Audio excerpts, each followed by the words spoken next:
오늘은 어린이 주일입니다. 그래서 좋던 싫던 자녀 양육에 대해서 오늘 성경적인 가르침에 대해서 한번 생각해 보고자 합니다. 성경이 말씀하는 자녀 양육의 비결 무엇인가? 명확해요. 잘 아시는 말씀. 그럼 한 번 더 읽어볼까요? 4절입니다. 함께 읽어보겠습니다. 자, 시작. 또 아비들아 너희 자녀를 노엽게 하지 말고 오직 주의 교훈과 훈계로 양육하라. 성경은 딱 두 가지 얘기하고 끝냅니다. 첫 번째로는 너희 자녀를 노엽게 하지 말라. 이 첫 번째예요. 이게 무슨 소리냐? 왜 자녀들이 부모에 대해서 노여움을 갖게 되나? 이유가 많죠. 그런데 오늘 본문이 쓰여졌던 로마 시대를 생각을 해보면 알게 돼요. 여러분 2000년 전에 로마 제국 시대에는 아버지가 절대 권위를 가지고 있었습니다. 그래서 이 아버지들이 강하지 않은 자식, 리더십이 없는 자녀, 비시비시한 자녀, 용기가 없고 티미한 자녀 갖다 버리기도 하고요. 때로는 밥을 안 줘서 굶겨 죽이기도 하고요. 또 사람 취급하지 않아서 그 재산이나 유산도 남겨주지 않았다 그래요. 그럴 수가 있나? 2000년 전엔 그리했습니다. 아마 이런 전통을 사도 바울이 생각을 하고 오늘 이야기한 게 아닌가 보통 그렇게 이야기들을 하죠. 그래서 자녀를 노엽게 하지 말라고, 자녀를 어부신 여기지 말라고, 좀 자녀들이 부족해도 세상 잘 나가는 자녀들하고 비교해서 떨어진다 할지라도 그들을 업신여기거나 무시하거나 그러지 말고 존중하라고, 그들을 사랑하라고, 그들을 소중히 여기라고 오늘 그렇게 당부하고 있는 것입니다. 성경 말씀은 이런 말씀들이 많죠. 특별히 잘 아는 말씀이 시편 127편 3절의 말씀. 보라, 자식들은 여호와의 기업이요 또 태의 열매는 그의 상급이로다. 이런 말씀 있잖아요. 놀라운 말씀이에요. 세상에 3000년 전에 쓰여진 성경에 자식들은 여호와가 주신 기업이래요. 또 태의 열매는 하나님이 주신 상급이랍니다. 이게 가당키나 한 얘기예요. 옛날에 자녀들을 짐으로 여길 때가 많지 않았어요. 그리고 또 이래저래 자녀들은 막 방임하고 그런 경우가 많았죠. 그런데 여러분, 자식들은 짐덩어리가 아니고 성경 말씀대로 하나님이 주시는 기업이고 또 하나님이 주시는 상급이라는 것을 믿게 되길 바랍니다. 근데 믿는 게 쉽지 않아요. 왜? 자식 키우는 게 힘드니까. 아유, 왼수덩어리. 이렇게 이제 생각들을 하는 분들이 있어요, 가끔. 여러분, 하나님의 마음과 눈을 가지고 우리 자녀들을 보고 소중히 여길 수 있게 되길 바랍니다. 사랑할 수 있게 되길 바랍니다. 그런데 이게 우리나라 분들은 자녀를 사랑하는 마음이 다 있어요. 근데 문제가 뭐냐? 이 사랑을 표현을 안 한다는 거예요. 이제 이게 항상 문제가 되는 것입니다. 사랑하는 마음이 있는데 표현을 안 하니까 자녀들이 그 사랑을 인식을 못해요.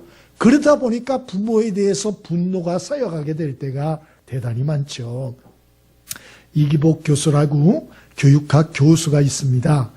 이분이 교육학 교수이기는 하신데 이 아들을 10대, 20대 아주 힘들었다 그래요. 키우는 게.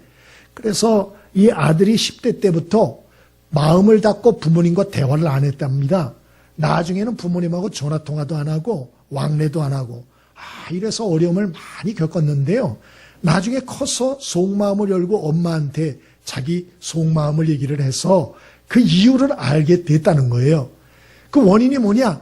아버지 때문이야, 아버지. 이 아버지가 완벽주의자신 거예요. 되게 우리나라 남자분들이 대동소이한 경우가 많습니다. 그래서 이 완벽주의, 항상 아들이 못마땅한 거예요. 그래서 항상 이 아들한테 하는 소리가 뭐 참 잘했다, 자랑스럽다, 사랑한다, 이런 소리를 아들이 어렸을 때부터 들어본 적이 없대요. 항상 들은 얘기가 뭐냐? 더 열심히 해? 너 그래가지고 밥 먹고 살 수 있겠어? 최선을 다해? 어째 하는 짓이 그 모양이냐? 맨날 이런 소리 들었다는 거예요. 이런 소리들. 이런 소리를 들으면 기쁨이 충만할까요? 아니면 마음이 힘들어질까요? 말할 필요가 없죠. 칭찬 한 번은 못 들은 거예요. 그래, 마음에 아버지에 대한 분노의 감정이 어릴 때부터 많이 쌓였는데 대학을 들어갔어요. 공대를 들어갔습니다. 그래서 이 아들이 아버지한테 이제 내가 공대로 들어갔으니까 아빠 저 합격했어요. 무슨 말을 들으려고요? 장하다. 야 대단하다 우리 아들. 뭐 이런 얘기 듣고 싶어서. 근데 그 아버지가 얘기를 했더니 뭐라 그러느냐. 그 아들이 그랬다는 거예요. 응? 야 근데 너 조금 더 노력을 열심히 했으면 의과대학에 들어갔으면 좋았을 텐데 아이고 야 공대가 뭐냐. 그러더래요. 그래가지고 이게 너무 상처가 됐다는 거예요. 그리고 대학 4년 졸업하고 이제 큰 컴퓨터 회사에 취업을 하게 됐대요. 그것도 얼마나 장한 겁니까? 그래서 아버지한테 또 자랑하고 싶어서 얘기를 했대요. 아버지, 저 이런 회사에 제가 합격을 했습니다. 얘기를 했대요. 무슨 말 듣기를 원하는 거죠? 아유, 대단하다. 요새 취업이 어려운데 그래? 어디 그걸 들어갔냐? 넌 아버지보다 낫다. 이 말 듣기 원해서. 근데 아버지가 뭐라 그랬냐? 그 아들이 그랬대요. 야, 요새는 컴퓨터 회사보다 금융회사가 전망이 있다 그러는데, 야, 아버지 친구 아들은 금융회사 지금 취업했대. 근데 연봉이 네 지금 다니는 데보다 2배래, 2배. 그런 말을 했다는 거예요. 그래서 이 아들이 결정적인 절망을 한 거예요. 이 아버지한테. 그래서, 나는 뭔 짓을 해도 우리 아버지 마음 만족시키는 건 난 글러먹었구나. 그리고 마음을 딱 닫고 아버지하고 말도 안 하고 다른 길을 가기로 결심했다는 거예요. 그 아버지하고 연락도 안 하고요. 집에 오지도 않고요. 이렇게 된 거예요, 이렇게. 응? 이 엄마가 아들의 그 속마음을 듣고, 내가 잘못했다고, 네 그 마음을 몰랐다고. 그래가지고 그때부터 이 엄마가 아버지하고 아들의 관계 회복을 위해서 발벗고 나선 거예요. 안 그래도 교육학 박사 아니에요? 교육학 교수님이에요. 그분이 자기 아들 하나를 그걸 못 만든 거예요. 그래가지고 그때부터 남편 교육에 들어갔답니다. 그래서 당신은 말부터 바꿔. 말 안 바꾸면 나 당신하고 이혼할 거야. 안 살아. 알았어? 당신 때문에 자식이 얼마나 상처받았는 줄 알아? 지금부터는 말을 바꿔. 그냥 말을 바꾸고 그래서 당신 앞으로 아들 만나거들랑 헛소리 하지 마라. 자식을 핀잔 주거나 정죄하는 말을 하려면 입을 닫어. 말하지 마라.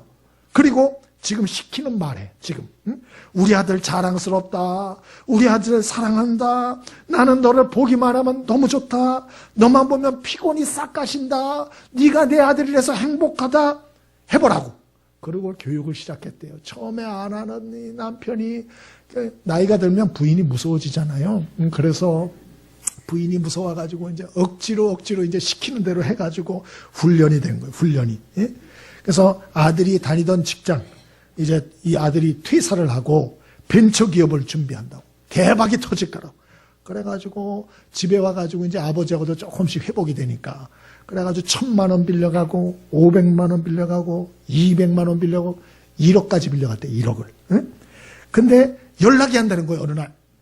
그래가지고 알고 보니까 이 아들이 전화 요금도 못 내가지고, 그래서 그냥 전화가 안 되는 거예요. 염치가 없으니까, 이 엄마, 아버지한테 연락도 못하고 찾아오지도 못하고. 그래서 부모가 찾아갔어요. 찾아갔더니 아들이 고개를 떨구고 있더래요. 죄송하다고. 돈을 못 갚아드릴 것 같다고. 너무 죄송하다고. 근데 이 아버지가 그동안 훈련받은 게 있어가지고 이때 놀라운 말을 했답니다. 자기도 깜짝 놀랄 말을 남편의 입에서 툭 튀어나오는데 뭐라고 얘기하냐? 이렇게 말했대요. 얘야, 돈 1억하고 너하고 못 바꾼다. 젊은 날의 실수는 해볼 만한 거야. 괜찮아. 길게 봐. 사랑한다, 아들. 와, 이런 얘기를 시키지도 않았는데 하더래요. 그래가지고 부인이 깜짝 놀라고 더 놀란 건 아들이 넋을 놓고 통곡을 하더래요. 넋을 놓고 우왕우왕하고. 그래가지고 이 아버지하고 완전히 회복되는 계기가 됐다. 그래서 지금은 관계가 너무 좋고 아들도 취업도 하고 결혼도 하고 지금 잘 살고 있다고 강의하시더라고요. 여러분, 하나님이 우리를 어떻게 사랑하셨는지 우리는 기억하죠? 하나님이 우리가 잘해야 우리를 사랑해 주시나요? 아니죠. 로마서 5장 6절 8절에 하나님은 우리가 죄인 되었을 때에, 우리가 경건치도 않을 때, 우리가 하나님의 원수로 행할 때, 그리고 가장 밑바닥에 떨어졌을 때, 그때에도 우리를 버리지 않으시고 찾아오시고 우리를 사랑한다 하시고, 그리고 우리와 함께 해주겠다 하시고 우리의 기도를 응답해 주시고, 그리고 독생자 예수님을 보내어 우리를 대신하여 십자가에 죽게 해주시지 않았습니까? 하나님이 그런 분이기 때문에 우리가 하나님을 찾는 거 아니에요? 우리가 잘해야 우리한테 잘해주시고, 우리가 잘못하면 저주를 내리시고, 이건 무서워서 하나님을 어떻게 믿어요? 하나님은 그런 분이 아니에요. 깨달음이 있게 되길 바랍니다. 자꾸 하나님이 무서워질 때마다 십자가를 바라보세요. 내가 밑바닥에 떨어질 때 사람들에게 다 버림을 당해도 하나님은 우리를 마지막까지 안 버리는 유일한 분이라고 성경은 말하고 있어요. 믿게 되길 바랍니다. 그 사랑을 우리가 받지 않았어요? 그러므로 그 사랑을 정말 알고 받은 우리는 그 사랑을 우리 자녀들에게 표현해 줄 필요가 있다는 거예요. 사랑을 표현해 줄 필요. 비록 우리의 자녀들이 이런저런 게 부족하다 할지라도 칭찬의 말, 격려의 말, 사랑의 말, 용서의 말, 이거를 해줘야 된다. 왜? 그래야 사람이 살아나요. 그래야 사람이 인물이 만들어지는 것이에요. 인물이. 잠언서에 보면 대인관계 얘기가 많이 나와요. 대인관계 이렇게 해야 된다. 그래야 사회생활 성공한다. 그런 얘기가 나오는데 가장 많이 나오는 얘기 중에 하나가 싸움에 끼어들지 말라. 다투지 마라. 이런 얘기가 가장 많이 나오고요. 그 다음에 가장 또 많이 나오는 단어가 뭐냐? 말 조심해라. 그 얘기가 나와요. 그리고 그 말 조심해라는 얘기 중에서 결론이 잠언서 27장 21절인데 이렇게 끝납니다. 잠언서가. 도가니로 은을, 풀무로 금을, 칭찬으로 사람을 단련하느니라. 그렇게 끝나요. 말 얘기가 나오고. 이 말 한마디로 사람이 죽기도 하고 살기도 하고 그 산업이 흥해지기도 하고 망하기도 한다. 뭐 이런 얘기 나오고 말 얘기를 하다가 마지막에 도가니로 은을, 풀무로 금을, 칭찬으로 사람을 단련한다. 이 얘기가 뭐죠? 사람이 소중하고 귀중한 존재가 되려면 그 소중한 존재를 만드는 비결이 뭐냐? 말을 잘해줘라. 칭찬의 말, 격려의 말, 사랑의 말을 잘해줘야 인물이 나온다. 그렇게 말하는 거예요. 깨달음이 있게 되길 바랍니다. 그러므로 여러분, 저와 여러분이 말 연습을 좀 많이 해야 될 것 같아요. 특별히 여자분들 잘하는 분들이 많으신데 저는 잘 못해요. 그래서 마음으로만 하지 표현을 잘 못하는데 우리 어린이 주일입니다. 오늘 여러분 한번 옆에 여러분의 자녀가 있다 생각하고 오늘 한번 연습을 해보겠어요. 자, 눈 감지 마시고 눈을 뜨세요. 눈을 뜨시고 옆에 여러분의 자녀가 있어요. 사랑스러운 자녀 말고 속색이는 자녀가 있다고요. 아시겠어요? 사랑스러운 자녀에 당연히 나오지요. 근데 속색이는 자녀는 이게 안 나온다니까요. 그래서 훈련이 필요한 거예요. 자, 여러분 옆에 여러분이 싫어하는 자녀가 있어요. 자, 연습해 봅니다. 한번 그 자녀에게 얘기하는 거예요. 사랑한다. 네가 자랑스럽다. 너만 보면 행복해. 네가 내 아들 딸이라서 행복하다. 너는 잘 될 거야. 너는 가장 소중한 우리 집의 보물이야. 그 무엇과도 너를 바꿀 수가 없어. 하나님이 너를 사랑하신다. 그래서 반드시 잘 될 거야. 꼭 그렇게 얘기해 줄 수 있길 바랍니다. 예? 여러분의 자녀가 어떤 말을 제일 좋아할지 모르겠어요. 물어보세요. 어떤 말이 제일 좋냐고. 너 이 말들 중에 어떤 말이 제일 좋냐고. 한번 물어보세요. 사랑한다. 그 말 좋다 그러면 오늘 집에 가셔서 핸드폰 꺼내셔서 여러분이 가끔 문자로 자녀들에게 사랑 표현을 좀 무작위로 해줄 수 있게 되길 바랍니다. 예? 그러면 뭐 이런 걸 왜 보냈어? 뭐 얘기하죠? 두고두고 봅니다. 두고두고 봐요. 위로를 받고 힘을 얻어요. 예? 꼭 해볼 수 있길 바랍니다. 예, 꼭.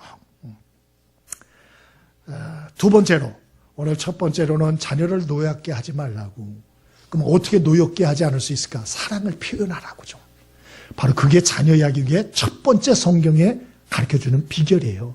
두 번째가 무엇인가? 4절 한 번 더 읽어보겠습니다. 4절입니다. 함께 읽습니다. 자, 시작. 또 아비들아 너희 자녀를 노엽게 하지 말고 오직 주의 교훈과 훈계로 양육하라. 아멘. 두 번째로는 주의 교훈과 훈계로 양육하라. 그렇게 말해요. 우리가 사랑의 표현만 잘하면 자녀가 잘 자라주면 얼마나 좋겠어요. 그런데 그렇지 않아요. 예? 그것으로 부족해요. 그럼 어떻게 해야 되나? 사도 바울 말하기를 주의 교훈과 훈계로 양육해야 된다. 훈련해야 된다. 그렇게 말해요. 그러면 주의 교훈과 훈계로 양육한단 말이 도대체 무슨 소리냐? 이건 한 세 가지예요. 첫 번째, 하나님의 말씀으로 양육하라는 얘기예요. 한번 따라해볼까요? 하나님 말씀으로 양육하라. 그런 뜻이에요. 미국의 그 여자분인데 자녀 양육에 대한 책을 썼어요. 그 제목이 햇살 같은 우리 아이 악마가 되었다. 그런 책입니다. 정말 무시무시하죠? 햇살 같은 우리 아이 악마가 되었다. 이분이 실화인데요. 이 아들이 어릴 때 천사였대요. 천사. 여러분의 자녀들도 지금 천사라고 생각하는 자녀들 있죠? 우리 손주, 우리 자녀는 천사야. 그런데 악마가 될 수 있다는 걸 아셔야 돼요. 이분도 이 아이가 어릴 때는 천사였다는 거예요. 너무 착했대요. 근데 얘가 컴퓨터 게임에 빠지기 시작하면서 외톨이가 되기 시작하더니 나중에 학교에서 왕따를 당하기 시작한 거예요. 그러니까 애가 학교 가기 싫어하는 거예요. 너무 힘들어하는 거예요. 방구석에만 해서 맨날 컴퓨터만 하는 거예요. 그러다가 얘가 학교를 그래도 가게 하니까 그 학교에서 애들한테 왕따를 심하게 당하니까 얘가 미국이니까 총을 가지고 가가지고요.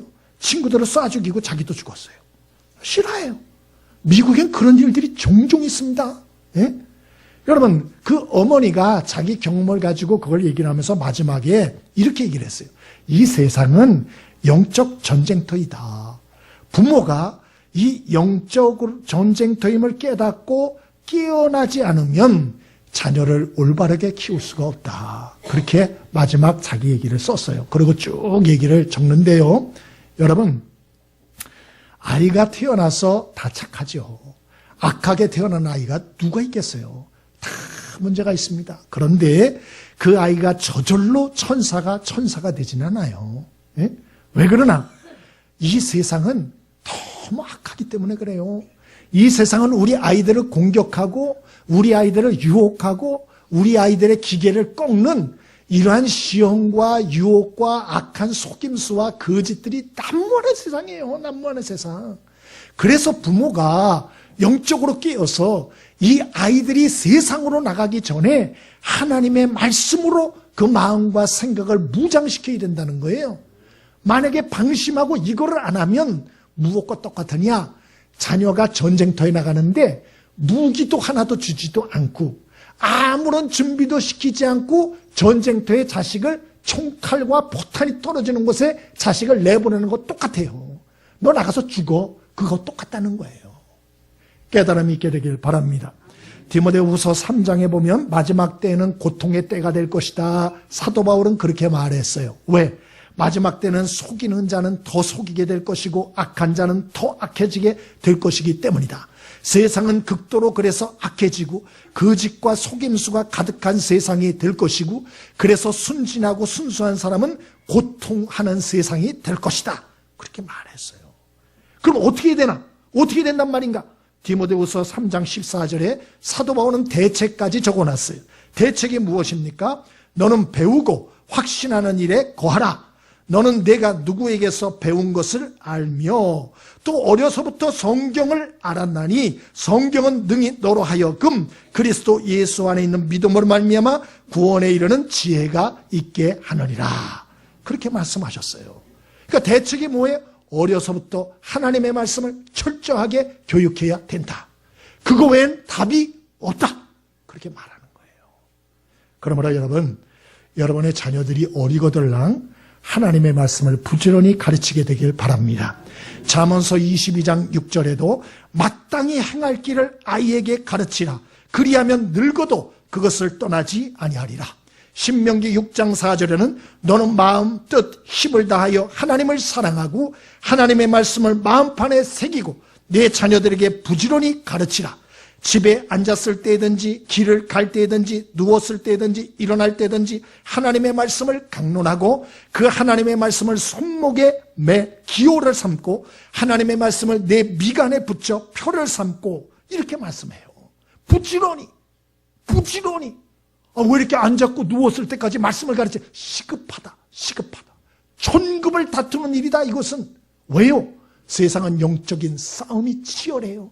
아이들의 마음을 누가 붙잡느냐 가지고 이 세상의 악한 세력들과 하나님이 전투하고 있다는 거예요. 전투하고 있다. 내버려 두지 말라. 그런데 부모가 영적으로 깨어있지 못해서 애들을 영적으로 무장시키지 않고 말씀이 없어요? 그 아이들은 백전백패합니다. 세상에 게임이 안 돼요. 세상하고 싸울 수 있어요? 못 싸워요. 100% 못 싸워요. 주일날 와서 말씀만 한번 듣고 예배드리고 가고 끝. 제가 단언하건대 그런 아이들 100% 집니다. 100% 져요. 그러면 어떻게 해야 되나? 제가 몇 가지를 여러분에게 꼭 부탁을 드리겠습니다. 첫 번째로, 아이가 날마다 일어나서 먼저 하나님의 말씀을 보고 기도 생활할 수 있도록 큐티 교육을 꼭 시키십시오. 여러분, 우리 교회는 큐티 합니다. 제가 주일날 오후나 수요일날은 꼭 큐티 본문 가지고 설교합니다. 이거 쉽지 않아요? 매일 새벽 기도마다 큐티 본문 가지고 설교합니다. 왜 그럽니까? 어른들부터, 부모들부터 먼저 훈련하고 아이들에게 그걸 훈련시키라고. 큰 아이들은 말을 안 들어요. 그러나 아직 어리거들랑 어릴 때, 말 들을 때 아이들 일어나자마자 말씀 보고 기도할 수 있도록 큐티가 생활화되도록 꼭 여러분이 노력을 해주세요. 이거 정말 해야 됩니다. 그 아이들이 습관화가 될 수 있도록. 그래야 세상과의 싸움을 조금 해볼 수 있어요. 그리고 또 부탁을 드려요. 아이들 주일날은 꼭 교회 와서 예배 드릴 수 있도록, 주일 성수할 수 있도록 꼭 부탁을 드립니다. 주일날 와서 예배 드리고 말씀 듣는 건 마지노선이에요.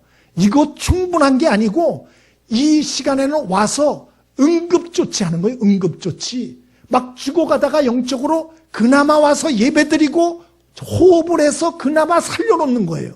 그러므로 여러분, 주일 예배를 아이들이 빼먹고 꽃감 빼먹듯이 빼먹게 하면 그 아이는 세상에서 영적으로 못 살아남습니다. 목사님 그래도 세상에서 잘 벌고 잘 먹고 살아가는데요. 여러분, 예수를 믿는다는 게 세상에서 잘 먹고 잘 살고 그게 끝입니까? 우리가 그러려고 신앙생활하는 거예요? 잘 먹고 잘 사는 정도 하려면 예수 안 믿어도 돼요. 세상 사람도 그 정도 자식들에게 다 해줍니다. 우리가 예수 믿는 이유는 무엇이지요? 그것은 하나님의 백성 만드는 것이요, 이 어둡고 더러워져가는 세상에 빛과 소금 되어서 거룩한 횃불이 되어서 사람들에게 선한 영향력을 미치고 나 하나 구원받고 끝나는 게 아니고 죽어가는 많은 사람들을 살려내는 영적인 거룩한 기둥과 거목을 만드는 것이 하나님이 영적인 부모로 부르신 사명이고 책임이에요. 그러려고 우리에게 영적인 부모로 자녀를 주신 거예요.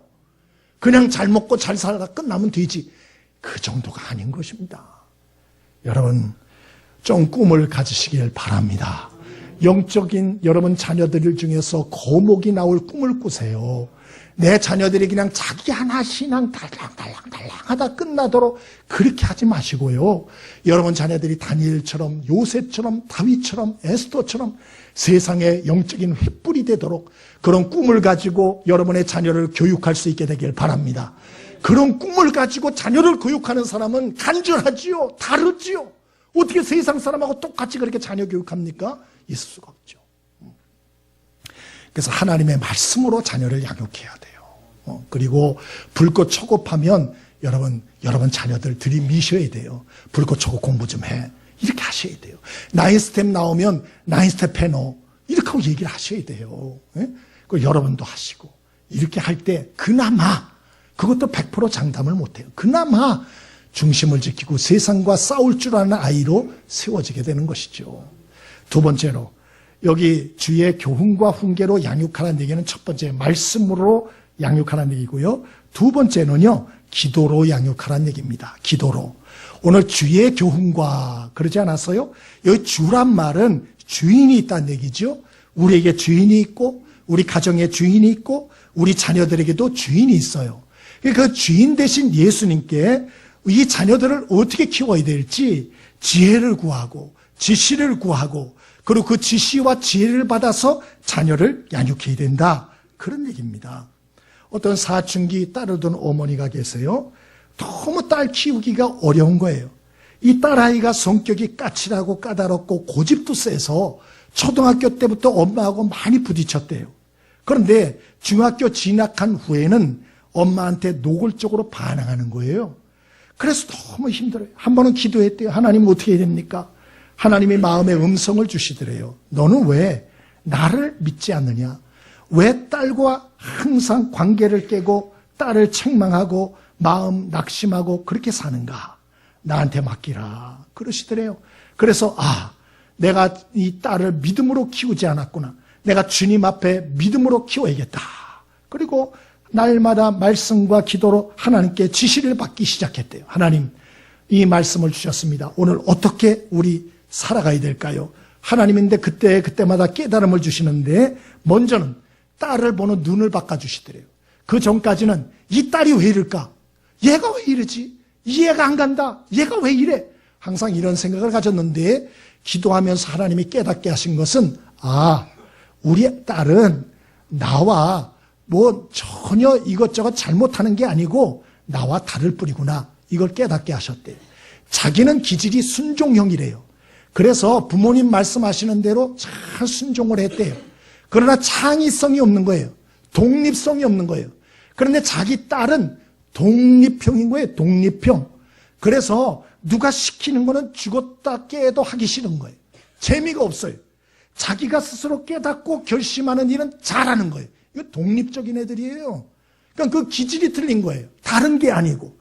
이거를 이분이 깨닫고 나서 모든 일을 딸과 대화하여 스스로 결정하게 하고 딸을 기르기 시작하는데 어느 날 딸이 한 번은 그러더래요. 중학교 3학년 때인데 고등학교를 준비해야 되는데 엄마, 이거 방학인데 한 주간만 놀게 해주세요. 그러더래요.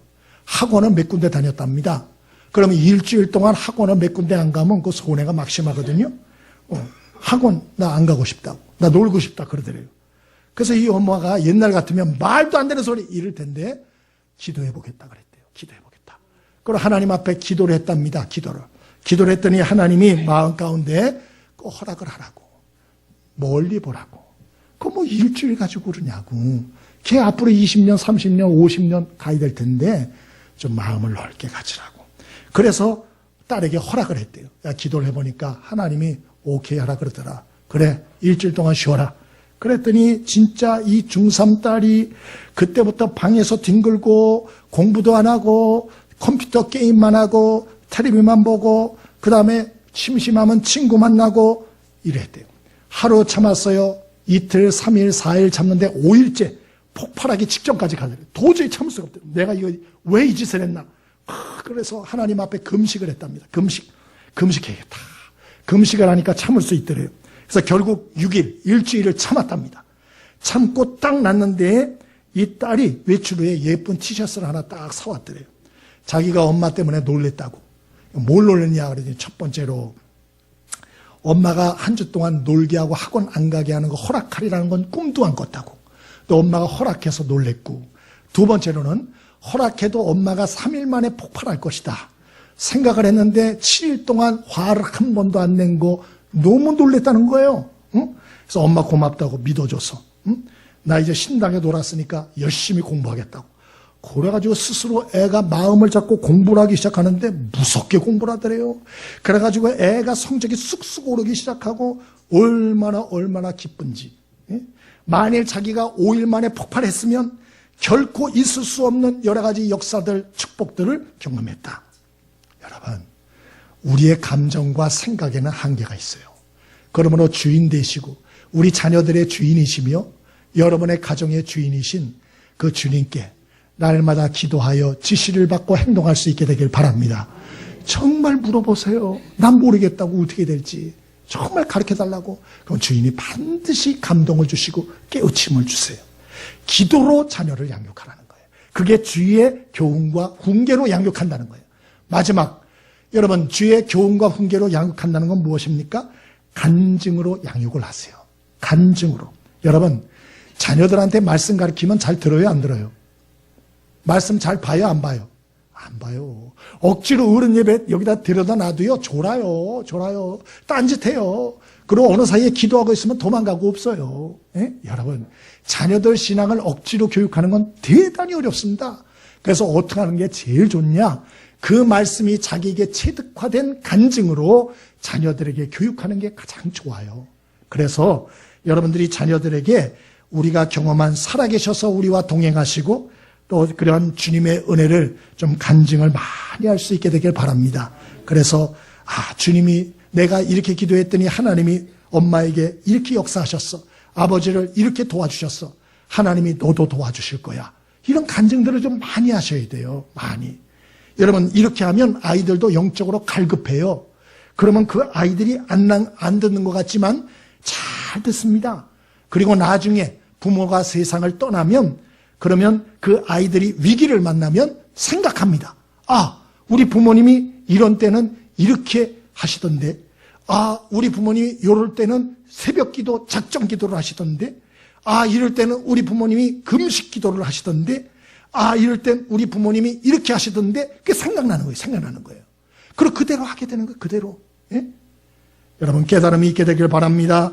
그래서 여러분 자녀들에게 여러분이 체험한 하나님의 은혜를 자꾸 간증을 하세요. 어떤 분은 그럴 거예요. 목사님, 죄송하게도 저는 간증이 없어요. 그런 분들이 있어요. 여러분, 늦지 않았어요. 지금부터라도 여러분이 말씀 들으신 대로 기도하시고 순종하세요. 그건 하나님이 반드시 간증들을 주십니다. 기도를 해야 간증이 있죠. 기도도 안 하니 무슨 간증이 있겠어요. 그러므로 여러분, 하나님께 기도하여 받은 응답의 간증들이 꼭 있게 되길 바랍니다. 오늘부터라도 기도하세요. 그럼 말씀에 순종하세요. 그럼 하나님이 반드시 은혜를 주실 것입니다. 말씀을 마치겠습니다. 비바람이 칠 때 우산을 준비하면 늦는다. 그런 말이 있고, 소 잃고 외양간이 된다. 그런 말도 있습니다. 자녀 교육이 쉬운 것 절대로 아닙니다만은 때로는 낙심이 돼서 참 지 인생 지가 살지 다 던져놓고 싶을 때가 너무나 많습니다만은, 그러나 우리 자녀들이 우리가 경험한 그 고통과 시행착오들, 또 아픔과 저주, 우리 자녀들도 되풀이하면 안 되잖아요. 예? 되풀이하면 안 되죠? 되풀이하면 좋겠어요? 여러분이 살면서 겪었던 아픔과 쓰라림과 고통과 저주와 그런 피눈물을 여러분 자녀들도 그대로 겪었으면 좋겠어요? 아니죠. 그러면 여러분 자녀들에게 반드시 믿음을 전수하셔야 돼요. 하나님을 의지케 하셔야 돼요. 그래서 우리보다 자녀들이 더 큰 믿음의 거목들이 될 수 있도록, 그리고 이 모든 미래 시대의 주인공이 될 수 있도록 여러분 꼭 앞전에 말씀드린 것처럼 사랑을 좀 표현하시고, 그리고 말씀으로 양육하시고, 기도로 양육하시고, 그리고 마지막 간증으로 양육들 하셔서 저와 여러분의 후손들이 하나님을 의지하여 우리가 경험하였던 시행착오들을 우리 자녀들은 겪지 않고 그 하나님의 은혜로 날로 일취월장하여 하나님 앞에 크게 쓰임받는 믿음의 가문 꼭 이루는 축복이 있게 되길 바랍니다. 우리 찬송 한 장 같이 드리겠습니다.